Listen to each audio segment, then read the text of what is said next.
Welcome to Wimberley High School, the senior class of 2025. I realize that might be a little bit unnerving to hear senior class 2025 as you sit in March of your 8th grade school year. But the time to start thinking about graduation is actually long past, but we're going to talk about it in a lot greater detail at this point in time. And because once school is out this school year, your high school career will begin officially, and it then won't be long, and we'll be talking about graduation and those fun things. So the presentation we're going to give tonight, should say, is going to explain to you the course book, course selections, try to give you some insight to what Wimberley High School looks like a little bit, but mainly about the course structure, academics, and the scheduling things that we need to talk about to get you scheduled and have a schedule for the 21-22 school year. I'd much prefer this presentation be in person. I'm sorry that it's not, but please know that we will be here to help you throughout the entire process. The presentation normally takes about 45 minutes to an hour, so let's go ahead and get started. So at this time, we're going to talk about all of the classes and things that students need. But first, I'd like to get into is who we are. I'm Jason Valentine. I'm the high school principal. Sheila Parker is the assistant principal for A through K, the alphabet, last name. Adriana Phillips is the counselor for A through K. Ryan Wilkes, assistant principal for L through Z. Wendy Grogan, counselor for L through Z. Why are we here? I'm hopeful that through this presentation, we can kind of set your mind at ease a little bit. I know that transitioning from one school to another can be a little bit unnerving. But I'm hopeful that through this presentation will help set your mind at ease a little bit and then open the door to questions and communication as we begin to plan for that 21-22 school year. So in Texas, there are 3 graduation programs. You have the foundation graduation program. It's 22 credits.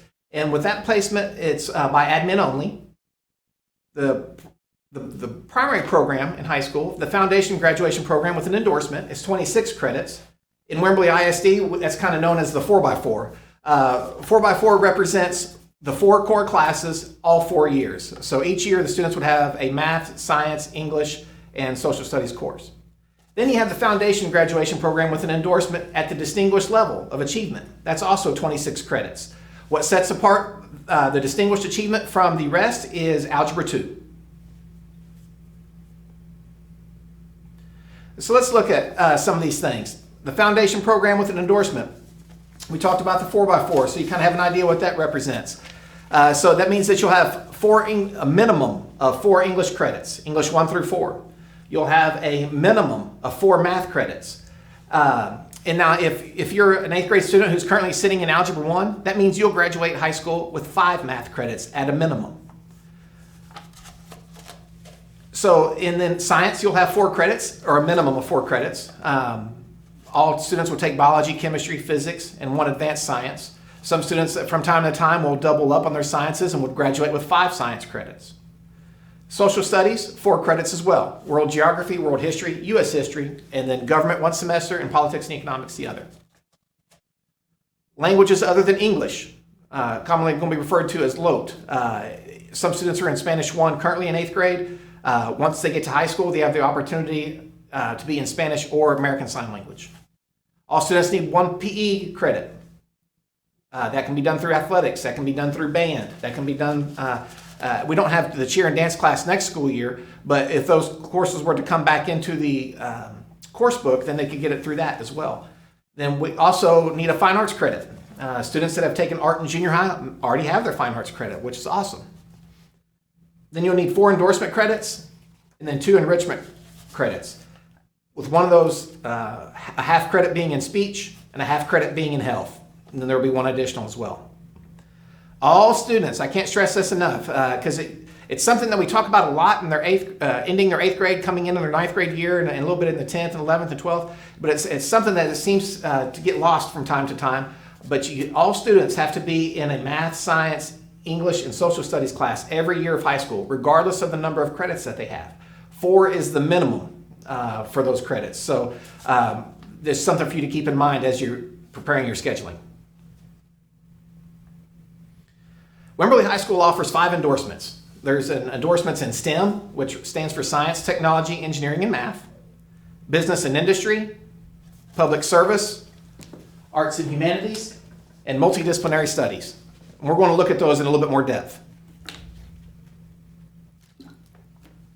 The STEM endorsement offers these options, these programs of study for students. They can be science, whether that's biological, chemical, physical. It can be in engineering and technology, or it can be in mathematics. Students, we're also in year 2 of computer science program that would follow into this endorsement as well. So just know that that is an option for you, not in your freshman year, but once you get a little bit older in high school, starting in your sophomore year. All STEM students have to take Algebra 2, Chemistry, and Physics to maintain that endorsement. Business and industry endorsement. The programs of study in business and industry are agribusiness, animal science, agricultural, food and natural resources, environmental and natural resources, plant science, and applied agricultural engineering. That is a title change. If you've had a student go through high school before and you're wondering where is the welding and construction classes, they are under the program of study of applied agricultural engineering. Design and multimedia, arts, digital communications, accounting and financial services, business management, and marketing and sales. Those are all under the business and industry endorsement. Public service endorsement. Programs of study are healthcare therapeutic, healthcare diagnostic. That's our health science courses that you may have heard of in our CTE program. Medical therapy, early learning, teaching and training, family and community services. All of those are under public service. Under the arts and humanities endorsement, we have these where the arts are, the visual arts. We have performing arts, instrumental, jazz, vocal, or theater. The multidisciplinary studies endorsement, that's the one that's probably the most vague that students have most questions about. This endorsement does not tie you to a specific path or a specific program of study. And I know that it's going to be hard here in the next week to make a decision that's going to that you plan on staying with the entire 4 years of your high school career. So there are times then that students that are high achieving and want to not necessarily be tied to one endorsement can try out the principal's courses, level courses in several different programs of study. So this endorsement requires one of the following: 4 advanced courses defined as career and college ready, from several endorsements that are not in a coherent sequence. So in other words, you wanted to be in a health science class your freshman year, then you might want to be in a business class your sophomore year, then you wanted to be in a technology course. All those things are options when you're in the multidisciplinary area. You have to have 4 credit minimum in each of the 4 core subject areas, which we already have to have in Wimberley. And you have to have a 4 credit minimum in advanced placement or dual credit courses. And students that are multidisciplinary that are trying to obtain that distinguished level of achievement would easily have that as well.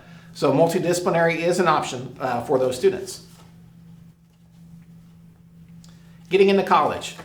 So high school, what we've done with Wimberley High School starting back in 2014-2015 school year with House Bill 5, we set up these different programs of study to where it kind of looks a little bit more like college, where students can make a choice on their program of study and the endorsement that they want to pursue as to finding out and trying to narrow their focus a little bit as to what they want to do for a career possibly after high school. So since the high school is set up as such, we're hoping that will ease the transition to get into college. So a student must graduate at the distinguished level of achievement to be eligible for automatic admission to a Texas university through the top 10% rule. So if you're in the top 10%, you would have automatic admission. UT is the exception. I believe the last time that I checked, at UT it requires you to be in the top 6% of your class for automatic admission to the University of Texas. A student who is not eligible for automatic admission still can apply for any college or university that they want. The student just has to complete the foundation graduation plan and achieve the appropriate admission requirements. So it may not sound like as easy because it's not automatic, but it's still, if you do well on your transcript and your classes, you do well on your ACT, SAT, it's still possible for you to get into the college of your choice. So please don't let that discourage you. Make sure that you're working with your counselors or admin to make those choices and make the right decisions that will help you pursue the career field that you want to pursue after high school. And that may not be college. That could be technical school. That could be moving into the workforce. There's a lot of things and options that we can help you with. Of course, if you want to go to college, we're going to support you in that goal, but we're going to support you in any goal that you may have.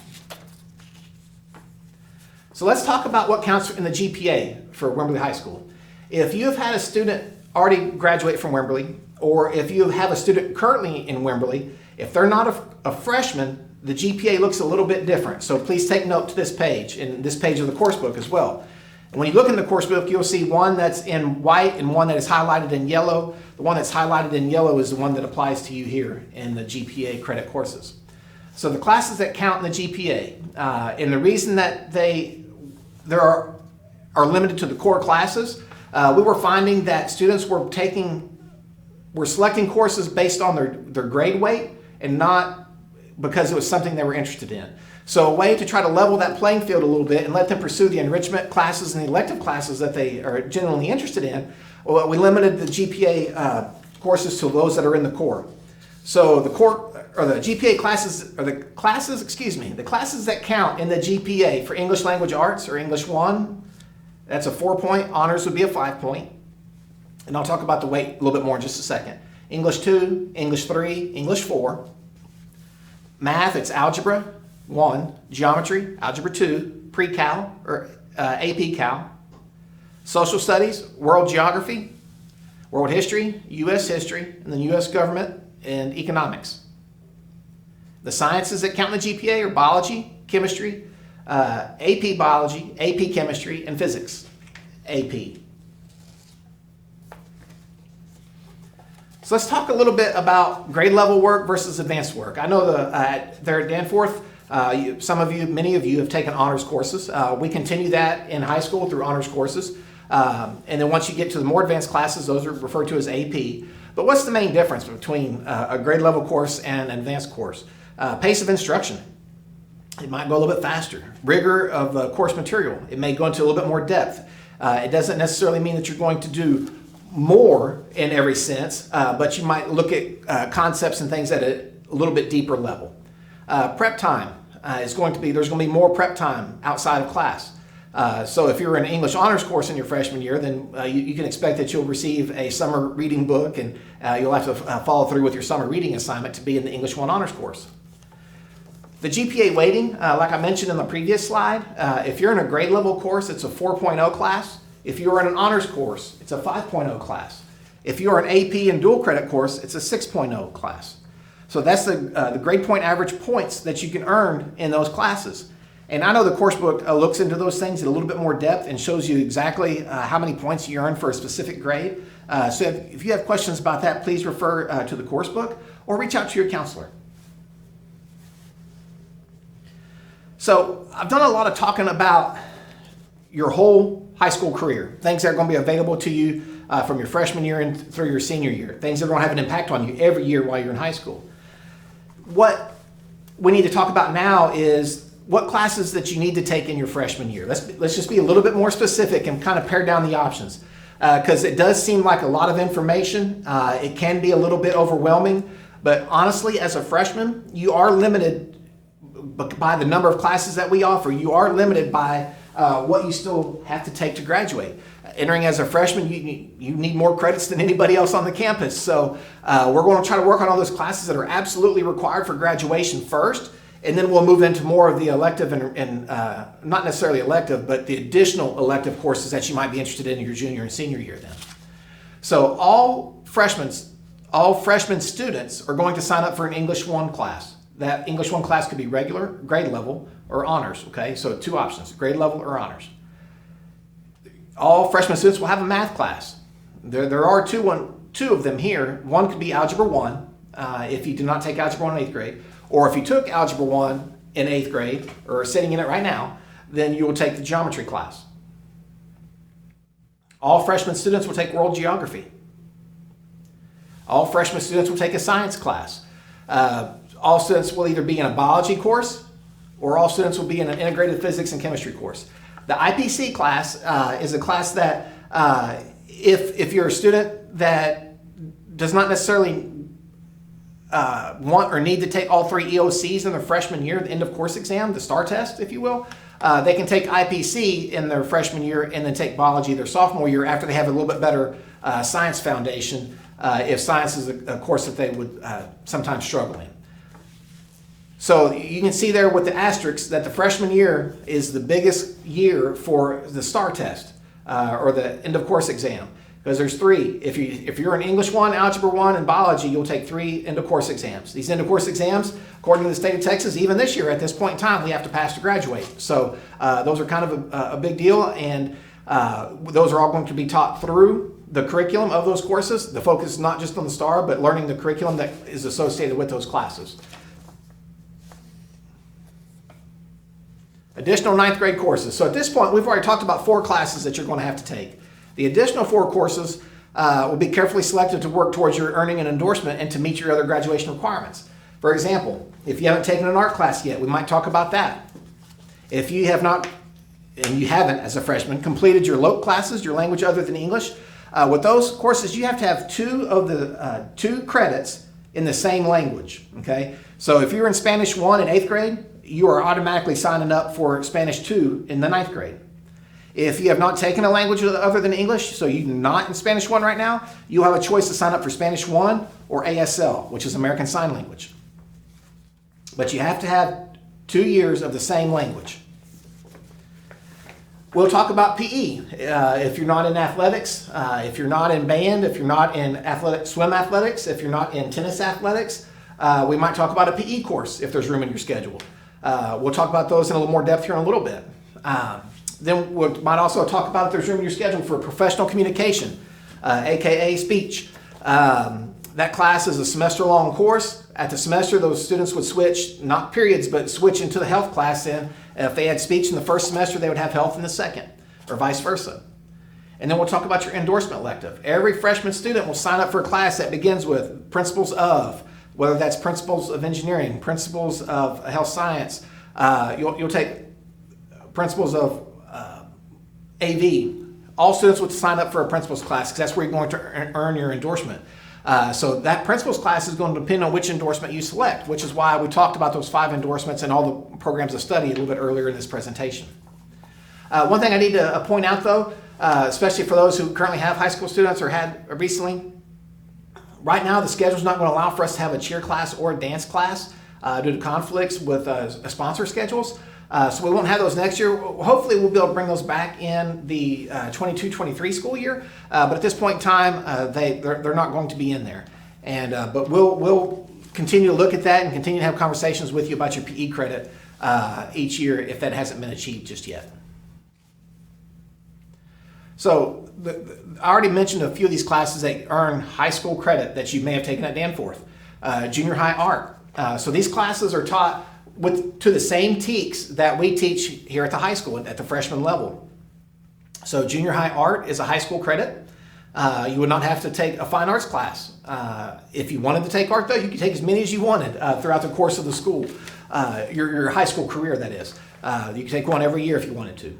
And Spanish 1 is a high school language other than English class. That's a high school credit. And then Algebra 1 counts as an honors credit, the high school math credit. So if you're in Algebra 1 right now, keep in mind that you'll graduate high school with 5 math credits. Coming this summer, I know we've talked about a lot of things, and there's a lot of information that you're still going to need and want, because I haven't talked too much about the structure of a school day. That's not what this presentation was for. We're going to tackle all those things a little bit later, especially in Fish Camp. I am hopeful that protocols will be in a different place next August, and we're able to do some more traditional things with our Fish Camp than we weren't allowed to do this last year. But generally speaking, our Fish Camp is sponsored by the student leadership, to where students are learning from some of our older students about the high school campus, who they need to see for what, and those sorts of things through that student leadership. Students are going to receive their schedules that night at Fish Camp, so they will have all the information they need, and then they'll have a little bit of time to digest some of that and be ready for that first day of school. We would love to be able to separate the students from the parents and just talk to the parents about the things that they have questions about and what they may need to know while the students are learning from the students. And you'll receive information from me by email, and I'll post it to the high school Twitter. I will send you an email personally, and I've already sent you one as 8th grade parents to kind of explain what the process is going to look like for registration and scheduling the next couple of days, or week, that is.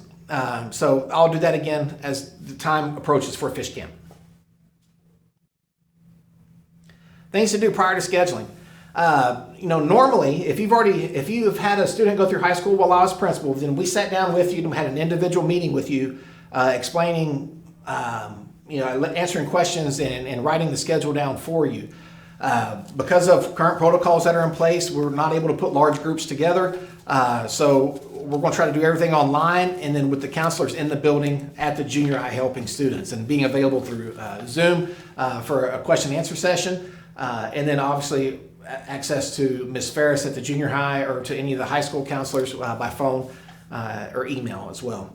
The high school course book for 21-22 school year is online. Please look at it. There is a lot of information in there.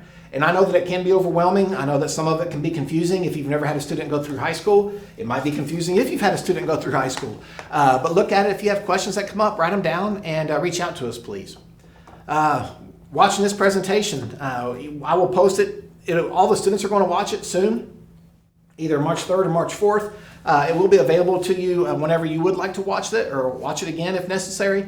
We'll make sure that that is available to you. And then talk to your students and start to make a 4-year plan. We are not naive. We know that what a 4-year plan looks like tomorrow might change by, tomorrow is Friday, so it might change by Saturday. And we expect that, okay?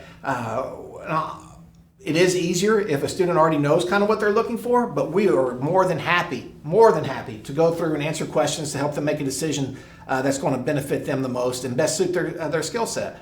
But if we get into some classes and we feel like that they're not matching their skill set or interest, then we'll gladly have a conversation with you and discuss some potential changes. So we just have to reach out to our counselors when those sorts of things happen, and we will help you out for sure. So here's some of the dates, reminders of the dates. During Texan Time on March 3rd and March 4th, the students are going to watch a CTE introduction video. So that video is going to introduce the students to the programs of study. And that video was done by the teachers themselves that are in those programs. So they'll get a chance to see what teachers teach in those classes. Then those teachers are going to talk a little bit about what their program's about. And we'll make that video available as well. And then this video. The students are going to watch this video in class as well, but it's also going to be available to you. We do plan on setting up a scheduling folder for the students. It's going to have a course selection sheet. It will have a personal graduation plan. It's going to have an endorsement sheet. And then we might put in some other documents in there just to let you start looking at. And all these things are on the high school website, so if they're not in the folder, they're still available to you. But what a bell schedule looks like at the high school. We have 4 periods each day that are 90 minutes long. Then they have 4 different classes on the next day, so because we're on an A-B block schedule. And then what the school calendar looks like for next school year, the 21-22 school year. So let's talk a little bit more, or just come back to your schedule. Your schedule is an A-B block, like I just mentioned, which means you have 8 classes. There's some exceptions where students sign up for semester courses, meaning that they may have 9 classes on their course selection sheet circled. They might have 10. There might be some students that have 11. All that's okay. The main thing that we have to make sure that we're counting and doing a good job of, though, is making sure that there's only 8 physical classes. It may look like that there's 9, 10, but some of those are semester courses. Or if you're, and I'll get into some of those examples that are an anomaly, if you will, right now, in fact. So professional communication, which I've already told you that is speech. It is a half-credit course that pairs with a half-credit course of health. But there are 2 separate options on your course selection sheet. So in that case, a student would have potentially 9 circles on their course selection sheet. Band students, they sign up for 2 classes as well. Because the first semester band, marching band, is a PE credit, a half PE credit, they sign up for MBPE, which is marching band PE credit. So they'll get a half credit for that. At semester, their schedule is just going to say band 1. Because that's the concert band season, they're not marching, so UIL and TEA will not allow us, or mainly TEA, will not allow us to give them a PE credit for concert season. But then they'll get their other half credit of PE in their sophomore year when they sign up for marching band again in their sophomore year. Choir students. That class is just choir 1. You'd stay in that class all year. It's one class period. Physical education. If your student wants to be in PE their freshman year, not interested in athletics, not interested in band, completely okay. We have a place for you. Okay. The PE classes that we offer are aerobics PE, which is exactly as it sounds. It's more of an aerobic-based cardiovascular type class. No, it's not just sitting in front of a video screen doing aerobics with someone leading it. There is some of that involved. There's some of that with direct teach involved. That's the aerobics PE. And then PE ITS. That's PE or physical education of individual and team sports. That PE looks more like the junior high PE that they may have taken. They might do a football unit, a basketball unit, a volleyball unit, a tennis unit, a ping pong unit, all those sorts of things. That would be the class that they want to take if they want to do some of those individual and team sports. Another one that creates an anomaly on the schedule, though, is athletics.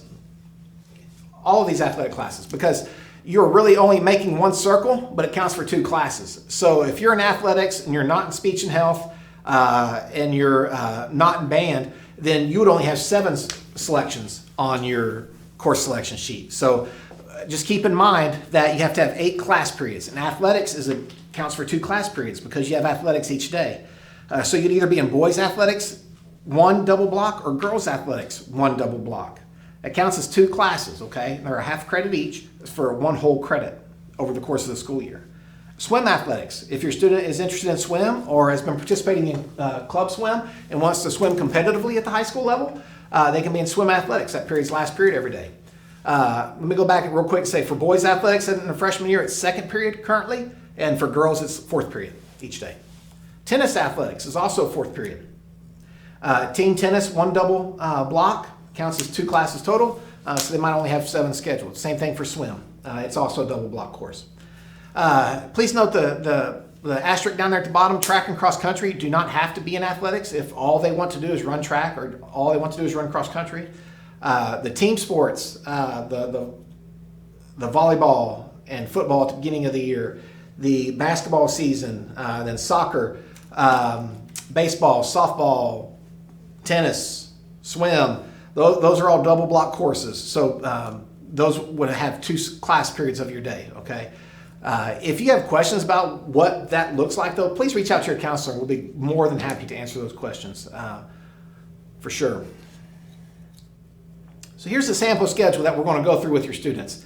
When the students are physically entering their schedule into Skyward, they're going to be in their social studies classes with either Miss Grogan or Miss Phillips. So they'll have a resource with them in that moment to help answer any questions if something comes up.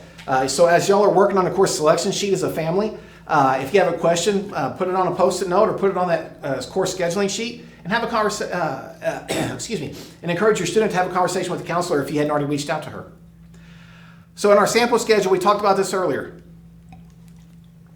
All 9th grade students are going to sign up for English 1 or English 1 Honors. That's 1 credit. It's 1 class. All students are going to sign up for Algebra 1 or Algebra 1 Honors if they haven't taken algebra yet. Or if they've already taken algebra, they'll sign up for geometry or geometry honors. That's also 1 class, 1 credit.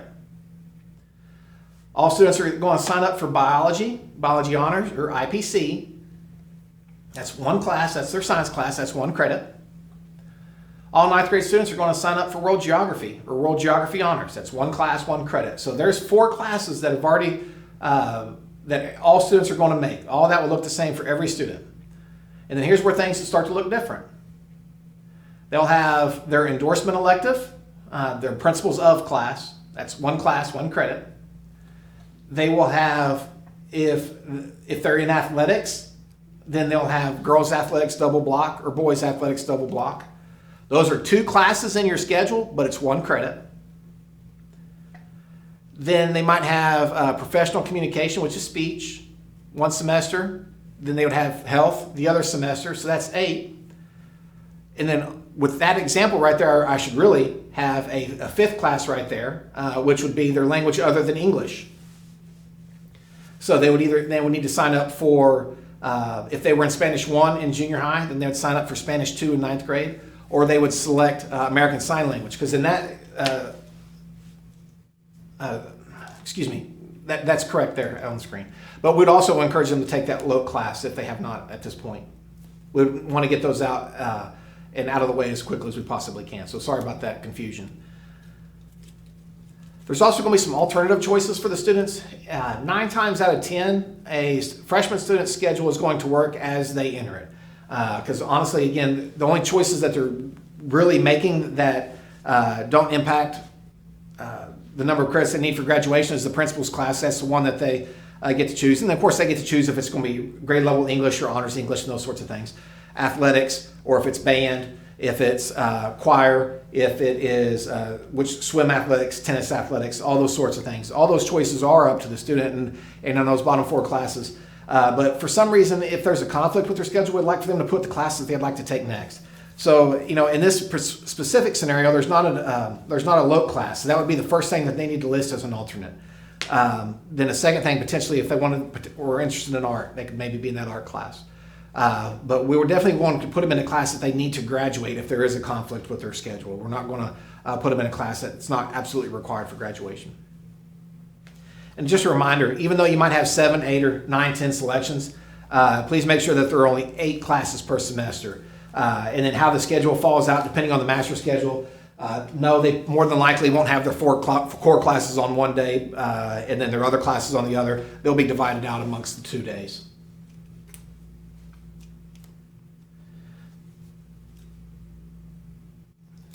Had an extra slide in there. We're not going to have those PGP meetings. I thought I had hidden that slide. My apologies for that. Just a few final comments. I know I've said it quite a few times. I know I've given you a lot of information in a short amount of time. Just please know that we're going to be here to support you, here to support your student. Much more than just this presentation, just much more than looking at the CTE video or the counselors being in their classroom. If you have a question, please reach out to us. We will be glad to answer that. And I really do appreciate you being or following through with this presentation. I know, again, it is a lot of information, and we'll be here. We're going to help, and then we're going to get your students a schedule by the end of March for the 21-22 school year. So I can't tell you enough how excited I am. I'm hoping things, COVID-wise, continue to settle down as they are currently, and we're able to have what would look like a more typical school year. I'm not going to say normal because I imagine we will operate at a new normal, but at least a more typical school year. And I can't wait to start working with the senior class of 2025. I appreciate your time, and you'll have a great day. Reach out with any questions that you might have. Thank you.